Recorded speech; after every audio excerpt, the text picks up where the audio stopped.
Good morning, good afternoon, and good evening sa ating lahat ng oras makinanood ngayon. Ngayon gagawa tayo ng gadget review at ang gagamit natin cellphone itong Infinix Hot 20s. So, mag-start muna tayo sa pagpunta sa So, wala na tayong intro guys kasi medyo nagmamadali na rin tayo and kailangan natin gawin ng maayos to kahit nagmamadali. So, punta muna tayo sa settings. Yan, settings. Yan, medyo makikita naman. Yan, search natin settings dito. Settings. So, pagpunta natin ng settings guys, syempre pupuntahan natin tong about phone. So, mag-start muna tayo sa device name, yun nga, Infinix Hot 20s. So, may konting sabihin muna ako tungkol sa performance nito and which is so very personal. Na opinion lang naman. So, yung na-experience ko sa 2 years na paggamit nito is maganda naman siya. So, itong phone na to, gaming phone talaga siya. Sobrang ganda niya sa paglalaro.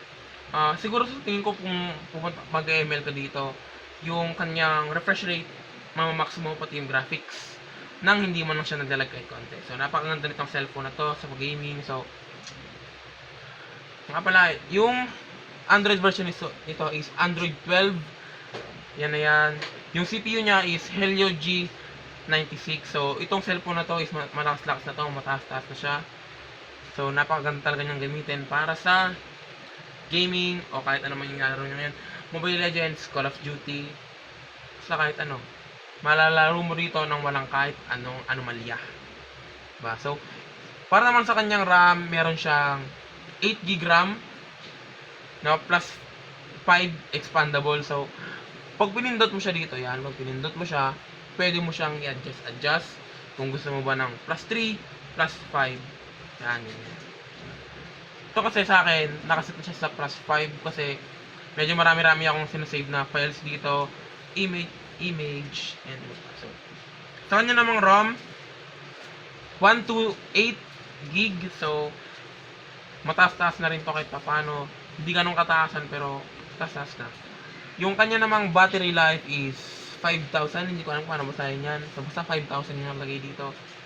And yung battery life naman ito, para sa akin, medyo ayos lang. Kasi, di naman siya ganong mabilis malobat, di rin siya ganong, Yung sa charger naman pala nito, napakabilis na mag-charge. Hindi ka maniniwala, pero yung charging nito is, umaabot lang ng 15 minutes, 20 minutes, depende po yan sa, kung ginagamit mo yung cellphone, habang nag-charge ka o hindi. Pero pag iniiwanan ko to, ayos naman siya. Umaabot lang siya ng 15 minutes, 100% na. So, napakaganda ng cellphone na to. So, yon. Yung camera pala niya, ito na. Yung kanyang front cam is 8 megapixel.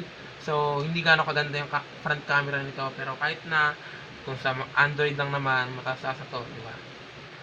Yung kanya namang front camera, 50 megapixel. So, hindi ko nabanggit kanina, triple camera pala to. And meron siyang napakalakas na flashlight, di ba? Ayan. So, mamaya, after natin magsalita dito kung ano sinasabi natin, hindi naman natin alam, papakita ko sa inyo yung view ng camera na to. Napakaganda niya. So, pinicturean ko yung kapatid ko kanina. Diba? So, papakita ko na sa inyo. So, tara!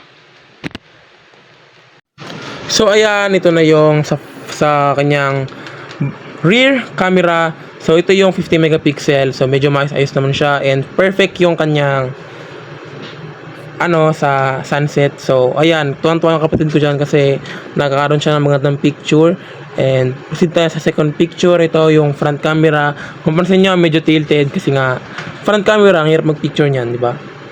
So, mais ayos naman siya kahit paano. Hindi naman siya ganong kaganda na kasing ganda nung sa back cam, pero okay na rin, di ba?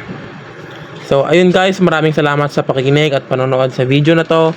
Kahit hindi ganong kadetalyado yung aking mga sinasabi, maraming salamat pa rin at nakinig kayo sa akin. So, peace out.